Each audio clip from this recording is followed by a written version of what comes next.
75 साल में आप घेर रहा है ना, 75 साल में आपसे महिलाओं को 33% दिया नहीं गया, आज कह रहे हैं अभी दे दो। अरे उसी के लिए तो प्रोसेस कर रहे हैं भाई। अच्छा एक चीज बताइए, हो चुका है, अगर अखिलेश जी की सीट महिला सीट हो गई तो कौन लड़ेगा? हो चुका है। राहुल जी की सीट महिला सीट हो गई तो ये वो क्या करेंगे? मतलब सांसद पति लिखवा कर घूमेंगे अपनी गाड़ी पर? ऐसा नहीं हो सकता भाई।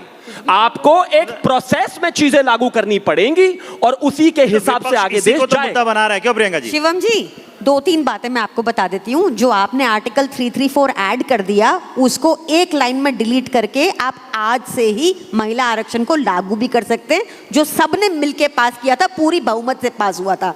आप इसको डीलिंक कर दीजिए, डिलिमिटेशन के साथ इसको जोड़ने की कोई आवश्यकता नहीं है। अगर आपको डिलिमिटेशन के साथ जोड़ना है तो 2011 के बाद आज 2026 में बहुत संख्या बढ़ गई है। और क्योंकि आप जो विमेन रिजर्वेशन एक्ट लेके आए हैं वो सिर्फ 15 इयर्स के लिए है, रिजर्वेशन विमेन के लिए सिर्फ 15 इयर्स के लिए है, एक्ट में लिखा हुआ है। तो आप लेटेस्ट सेंसस यूज करके उस हिसाब से डिलिमिटेशन कीजिए, क्योंकि आपने जनता का 12,000 करोड़ ऑलरेडी खर्च कर दिया है सेंसस कराने के लिए, और आपने डेट दी हुई है कि 31 मार्च 2027 को एक्सरसाइज पूरी हो जाएगी। तो उस दिन आप कह रहे हो कि आंकड़े पब्लिश हो जाएंगे, फिर आपको अचानक बुलडोज क्यों करना पड़ रहा है ये समझ नहीं आ रहा। और दूसरी बात ये समझ नहीं आ रही कि आपको अगर डिलिमिटेशन करना, एक सिंपल सा जैसे इन्होंने असम में किया, एक बहुत ओवर सिंपलिस्टिक एग्जाम्पल दे देती हूँ आपको। हम लोग न्यू दिल्ली में रहते हैं तो बहुत बार हमें पता नहीं चलता कि बाहर की कॉन्स्टिट्यूएंसीज कितनी बड़ी है। यहाँ new Delhi parliamentary constituency Delhi में फॉर एग्जांपल 35 स्क्वायर किलोमीटर की है। तेलंगाना में सूर्यापेट एक जगह है जो वो 708 स्क्वायर किलोमीटर की है, और लगभग सारी कॉन्स्टिट्यूएंसीज तेलंगाना में ऐसे ही है, 300 स्क्वायर किलोमीटर, 400, 708। अब उस कॉन्स्टिट्यूएंसी का जो जियोग्राफिकल मेकअप होता है, उसमें पहाड़ भी होते हैं, नदियाँ भी होती है, सब कुछ होता है। अब मैं आपको एक एग्जाम्पल देती हूँ। पहाड़ के एक साइड सूर्यापेट में एक ट्राइबल्स बसे हुए हैं। उन ट्राइबल्स की जमीन एक अनस्क्रप्लुअस धूर्त सरकार ने कौड़ियों के भाव छीन ली और अपने पूंजीपति मित्र को दे दी। ऐसी सरकार आ सकती है ना, आज नहीं तो कल हो सकता है। तो उस धूर्त सरकार ने ट्राइबल लोगों की जमीन छीनकर कौड़ियों के भाव अपने पूंजीपति मित्रों को दे दी।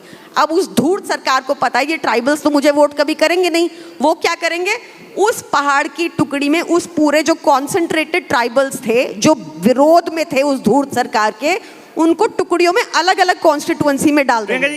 ये कितना मतलब जो आप बता रही हैं ये कितना अकाल्पनिक है कि आपको लग रहा है। मैं बता रहा हूँ आपको ये असम में हो चुका है अभी हाल ही में। मैं आपको बता रहा हूँ कि आप एक जमीन के टुकड़े को छांटेंगे और अलग अलग बांट देंगे। ऐसा नहीं होता ना। तो अभी देखिए इलेक्शन कमीशन ने एक लाइन में कहें तो आपका यही आरोप है कि जहां जहां सरकार को अपना फायदा हो रहा होगा उन लोगों को वो अलग कंस्टिट्यूएंसी में रखेगी और जो उनको फायदा नहीं हो रहा है उसको अलग रखेगी। ये काल्पनिक नहीं है, ये हो चुका है। जैसे आप कहते हैं यूपी बिहार, नॉर्थ इंडिया और इसके रिकॉर्ड्स हैं, यही कहती है ना। नहीं वो अलग पॉइंट है, आप पॉपुलेशन पे चले गए, वो अलग पॉइंट है, वो तो मैंने छेड़ा नहीं, मैंने जेरीमैंडरिंग का हल्का सा उदाहरण दिया अभी।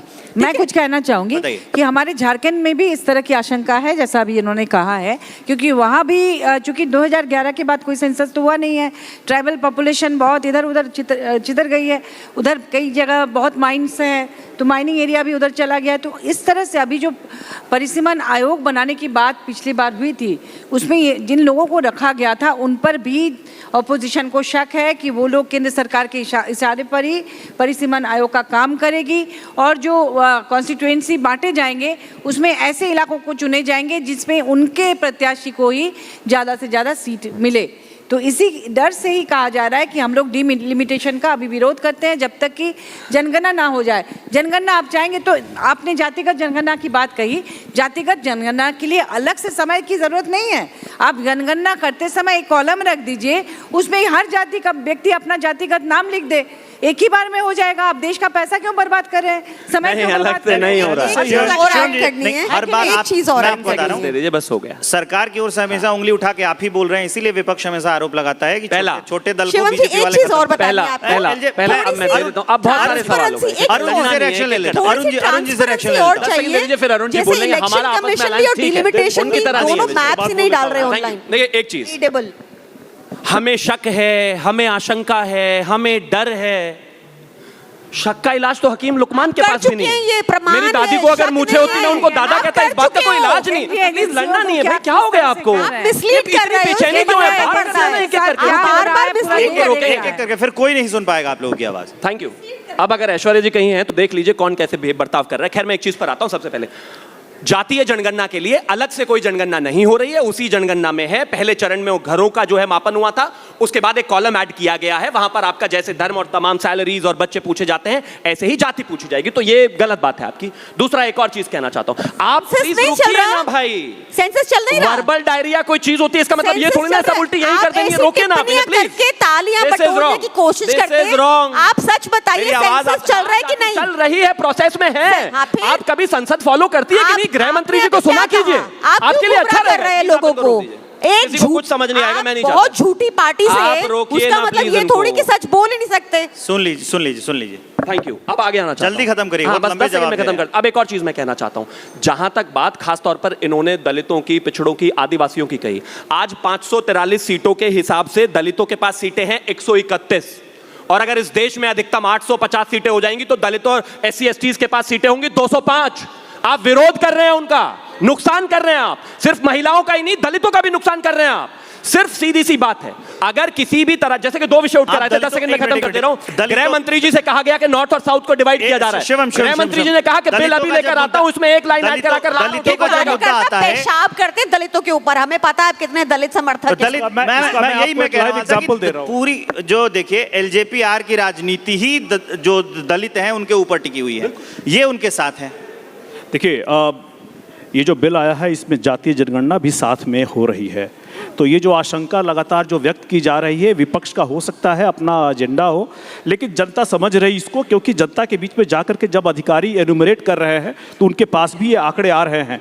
ऐसे समय में जब हमारा प्रतिनिधित्व बढ़ने की बात हो रही हो और महिलाओं को खास करके, देखिए हमारे पार्टी में ऑलरेडी 5 में से 2 सांसद महिलाएं हैं, हमने तो पहले से उसको फॉलो कर रखा है। लेकिन अगर हमारे यहाँ और महिलाएं आ सकती हैं और अनुसूचित जाति से लोग आकर के उनका रिप्रेजेंटेशन बढ़ सकता है, ऐसे में मैं इनकी विडंबना समझ सकता हूँ। क्योंकि चाहे वो अखिलेश जी हो, चाहे राहुल जी हो, या कोई भी पार्टी देख लीजिए, इनके यहाँ महिलाएं हैं कहाँ?